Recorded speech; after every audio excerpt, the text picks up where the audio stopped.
বাঙ্গিবেল্লায় জাহাজ আমদানির পর ইয়ার্ডর সৈকতত জাহাজ বিরেবেল্লায় শিল্প মন্ত্রণালয়ের অধীন শিপ রিসাইক্লিং বোর্ডতন প্রাথমিক অনুমতি বা বিচিং পারমিশন লম করে আর জাহাজের ফুয়েল ট্যাঙ্ক বা কার্গো হোল্ডত হন বিষাক্ত বা ধার্য গ্যাস আছে কিনা তা পরীক্ষা করি গ্যাস মুক্ত সনদ দেয় বিস্ফোরক অধিদপ্তর। এই সনদ ছাড়া জাহাজত হন গ্যাস কাটিং বা ওয়েল্ডিং এর হাত শুরু করেন সম্পূর্ণ অবৈধ। চট্টগ্রামের সীতাকুণ্ড উপজেলার বাটিয়ারিত ফেরদৌসী স্টিল শিপ ব্রেকিং ইয়ার্ডত দুর্ঘটনা কবলিত স্ক্রেপ জাহাজগান হারিবের ক্ষেত্রেও এইসব সংস্থার অনুমতি আছে। তৈলি জাহাজত গ্যাসের বিষক্রিয়ায় 9 জনের প্রাণ কেনে গে এই প্রশ্ন এখন গুরফাক্ষার সারিমিককে।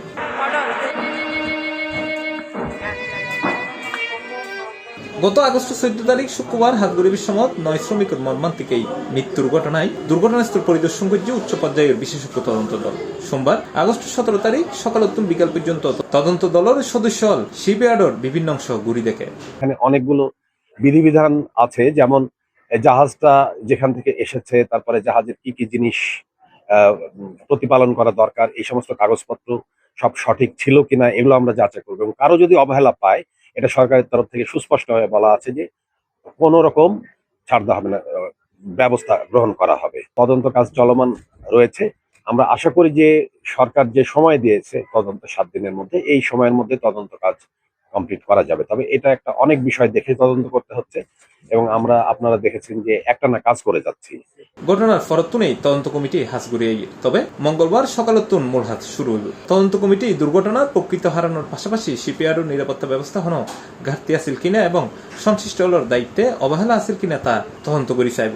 এছাড়া খনিকের দায় প্রমাণিত হইলে আইন অনুযায়ী ব্যবস্থা নেবার হতাও জানাই সরকার। সেফটির জন্য একটা বড় সময় আমাদেরকে দিতে হচ্ছে এবং আজকেও আমরা সভা করেছি, গতকালকেও, এবং এখানে অনেক এক্সপার্ট বুয়েট থেকে, এখানের চট্টগ্রাম বিশ্ববিদ্যালয় থেকে, বিভিন্ন সংস্থা থেকে যারা এ বিষয়ে মেরিন থেকে এক্সপার্ট আছেন, জাহাজ সম্পর্কে যারা বিস্তারিত জ্ঞান রাখেন, সবার কাছ থেকেই মতামত নিয়ে একটা পরিকল্পনা করা হয়েছে এবং ইনশাল্লাহ আগামীকাল সকাল থেকে এই জাহাজের কাছাকাছি গিয়ে নিরাপত্তার সঙ্গে যে ব্রিদিং মাস্ক বা এগুলো নিয়ে যে কাজটা, এটা অ্যারেঞ্জমেন্ট কালকে সকাল থেকে আমরা করতে পেরেছি। তারপরে তদন্ত টিমও ওখানে নিরাপদ ঘোষিত হলে যাবে। মন্ত্রণালয় গঠিত 11 সদস্যের তদন্ত কমিটির প্রধান শিল্প মন্ত্রণালয়ের অতিরিক্ত সচিব AKM বেঞ্জামিন রিয়াজি, বাংলাদেশ প্রকৌশল বিশ্ববিদ্যালয়ের কেমিক্যাল ইঞ্জিনিয়ারিং বিভাগের অধ্যাপক ডক্টর মোহাম্মদ ইয়াসির আরাফাত খান, বাংলাদেশ মেরিটাইম বিশ্ববিদ্যালয়ের পরিচালক ক্যাপ্টেন মোহাম্মদ সোহেব আহমেদ, চট্টগ্রাম জেলা প্রশাসনের অতিরিক্ত জেলা ম্যাজিস্ট্রেট ও তদন্ত কমিটির আহ্বায়ক সৈয়দ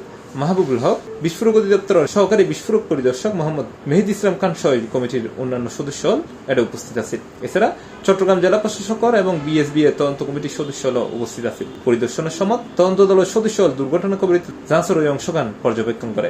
এই দুর্ঘটনার মধ্যে যেসব কারণে ঘটছে এগুলি মন্ত্রণালয়ের অতিরিক্ত সচিবের নেতৃত্বে উচ্চ পর্যায়ের তদন্ত কমিটি গঠনে তারা 4 দিন পর্যন্ত কাজ করে। একটু পরে তারা আবার জাহাজ দেখবো পুরো team.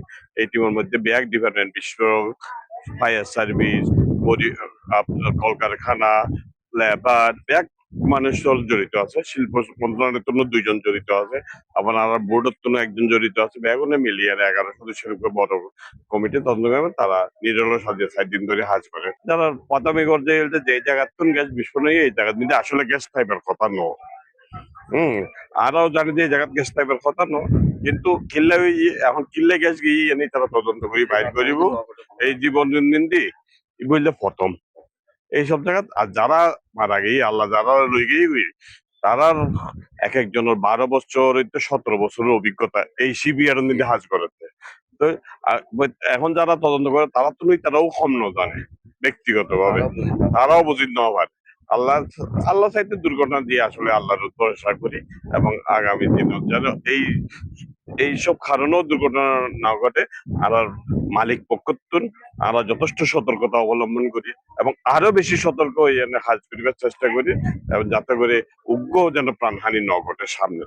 Bangladesh sheep breakers and রিসাইক্লার্স অ্যাসোসিয়েশনের তথ্য মতে ফেরদৌসী স্টিল শিপ রিসাইক্লিং ইয়ার্ডত আইনে এমটি রাসি নামৰ এই এলএনজি ট্যাঙ্কার জাহাজগান 2025 সালের জুলাই মাসত চট্টগ্রাম বন্দরত নুমগর করে। ওই বছরই জুলাই 13 তারিখে বাঙ্গিবেল্লায় ইয়ার্ডত তোলা হয়। আপনি যেটা বলেন 1 বছরে না, আমাদের আসলে ঘন ঘনই সার্ভে হয় এখানে এবং প্রত্যেকটা জাহাজের সময় সার্ভে হয়। আমাদের বাংলাদেশের পক্ষ থেকে পরিবেশ অধিদপ্তর, তারপর অন্যান্য ডিপার্টমেন্ট গুলোও সার্ভে করে এবং এখানে আমাদের সার্টিফিকেশনের প্রয়োজন হয়, নাহলে আমরা জাহাজের মধ্যে হাত দিতেই পারি না। তো সেই ক্ষেত্রে সার্ভে রেগুলারই হয়। আর হংকং কনভেনশন যদি আমরা ফলো করি তাহলে ডেফিনেটলি এখানে কিছু ক্রাইটেরিয়া আছে যেটা আমাদেরকে ডেফিনেটলি ফলো করতে হয়, নাহলে সার্টিফিকেশন ভ্যালিডই থাকে না। তো সেই ক্ষেত্রে আমি মনে করি যে আমাদের দিক থেকে এবং হংকং কনভেনশনের তরফ থেকে কোনো এখানে ঘাটতি নেই, কিন্তু তারপরও একটা আনএক্সপেক্টেড ঘটনা হয়ে গেছে, এর জন্য আমরা দুঃখিত, বাট আমরা ইনশাল্লাহ এটা একটা সমাধান বের করবো। এছাড়া আগস্ট 14 তারিখ গ্যাস দুর্ঘটনার পরদিন বিস্ফোরক অধিদপ্তর ঘটনাস্থল পরিদর্শন করে জাহাজের ভেতরে অতিরিক্ত হাইড্রোজেন সালফেট গ্যাস পাইপের কথাও জানায়। তদারকির দায়িত্বে থাকা সংস্থা ইনুর ক্লিয়ারেন্স টাইপের পরও জাহাজ ইবেতে এই বিষাক্ত গ্যাস টাইপের বিষয়ে বিশ্লেষকরা মনে করে জাহাজ পরিদর্শন নগরী টেবিল বই সনদ বা অনুমতিপত্র দিয়ে সংস্থা ইনুর সংশ্লিষ্টলের দায়িত্ব সাহায্য কিনে ইউনো তদন্ত করি সনুসে। আবার শিপইয়ার্ডের নিরাপত্তা ব্যবস্থা হনো ঘাটতি আসিল কিনা এবং শিপইয়ার্ড সংশ্লিষ্টলর দায়িত্ব হনো অবহেলা আসিল কিনা তাও আতায়ুতে সন্দরহার বলে মনে করে তারা। কোথাও কোনো ত্রুটি বিচ্যুতি আছে কিনা বা এখানে কোনো কারো অবহেলা রয়েছে কিনা এই বিষয়গুলো খতিয়ে দেখা হচ্ছে। এই বিষয়টাতে তদন্ত টিম কাজ করছে, তবে সবকিছুর সঙ্গে সেফটিটা জরুরি। এখানে যে ঘটনাটা ঘটেছে যে একটা টক্সিক গ্যাস হাইড্রোজেন সালফাইড প্রাথমিকভাবে ধরা পড়েছে। তো হাইড্রোজেন সালফাইড অত্যন্ত বিষাক্ত গ্যাস, ফলে এখানে তদন্তের জন্য যে আমরা কাছাকাছি বা ভিতরে যাব এরকম অবস্থা এখনো তৈরি হয়নি। এখানে আমাদের এই বিষয়টা কিছুটা নতুন জাহাজ কাটিং এর ক্ষেত্রে। বিস্ফোরণের ঘটনাগুলো আগে দেখা গেছে, কিন্তু এই ধরনের বিষাক্ত গ্যাস থেকে এটা অভিজ্ঞতাটা তাদেরও নতুন, তারা বলেছে। ফলে এই ব্যাপারটাকে অ্যাড্রেস করার জন্য সরকারি সকল সেক্টরে যে সাপোর্টটা এটা আমরা সরকারের মাধ্যমে সংগ্রহ করার চেষ্টা করেছি। এনডি নিহত শ্রমিকদের প্রত্যেক পরিবারের 10 লাখ টাকা করে ক্ষতিপূরণ দিবের কথা জানাই মালিক কর্তৃপক্ষ। সরকারের অর্থ ও পরিকল্পনা মন্ত্রী আমির খসরু মাহমুদ চৌধুরী দুর্ঘটনার দিনই হতাহত লড়ের সাহিত্য জাহির এসব কথা হয়। এছাড়া আহত লড় যাবতীয় চিকিৎসা ও সার্বিক সহযোগিতার কথাও জানাই মালিক কর্তৃপক্ষ। এই ধরনের ঘটনা আসলে কাম্য নয়। আমরা কোনোদিনও আশা করিনি এই ধরনের দুর্ঘটনা ঘটবে। আমরা আজকে তদন্ত কমিটি এখানে উপস্থিত আছেন, ওনারা যে ধরনের ডকুমেন্টস আমাদের থেকে চাচ্ছেন আমরা সকল ধরনের ডকুমেন্টস তাদের সাপোর্ট করছি এবং তদন্ত কমিটি এখানে উপস্থিত আছেন, ওনারা সার্বিক পরিস্থিতি পর্যবেক্ষণ করছে এবং ওনারা তদন্তের মাধ্যমে সবকিছু আসলে বেরিয়ে আসবে। তো আমরা আপনাদের মাধ্যমে দেশবাসীকে আশ্বস্ত করতে চাই, আমরা যে ধরনের ক্ষতিপূরণ দিব আশ্বাস দিয়েছি, আমরা ইনশাল্লাহ যথাযথ ক্ষতিপূরণ ওনাদেরকে আমরা সরকারের মাধ্যমে ওনাদেরকে আমরা পৌঁছে দিব ইনশাল্লাহ। হাসপাতালে চিকিৎসাধীন আছেন, ওনাদের সকল চিকিৎসার ব্যয় প্রতিষ্ঠানের পক্ষ থেকে বহন করবেন এবং ওনাদের পরিবারের যদি কোনো সহযোগিতা প্রয়োজন তাও আমরা দিতে ইনশাল্লাহ আমরা আশ্বস্ত করছি। আপনার ঘটে ওই দিনই আমরা তাদের পরিবারকে 1 লক্ষ টাকা করে প্রদান করি এবং আপনারা আশা করি অবগত আছেন শ্রম আদালতের মাধ্যমে আমরা 2 লক্ষ টাকা অলরেডি ওনাদেরকে পরিশোধ করেছি। বাকি টাকা আমরা তদন্ত কমিটির নির্দেশ অনুযায়ী ওনারা যখন বলবেন আমরা ওনাদের মাধ্যমে হস্তান্তর করব পরিবারের সদস্যদের কাছে। বাংলাদেশ ইনস্টিটিউট অফ লেবার স্টাডিজের হিসেবে 2015 সাল থেকে 2025 সাল পর্যন্ত 11 বছরে দেশের জাহাজ ভাঙ্গা শিল্প দুর্ঘটনায় প্রাণ হারিয়ে প্রায় 137 জন শ্রমিক। চলতি বছরের প্রথম 6 মাসে মারা গিয়ে 3 জন, আর সর্বশেষ 14 আগস্টের 9 জনের মৃত্যু যোগ করলে প্রাণহানির সংখ্যা দিয়ে 149 জন।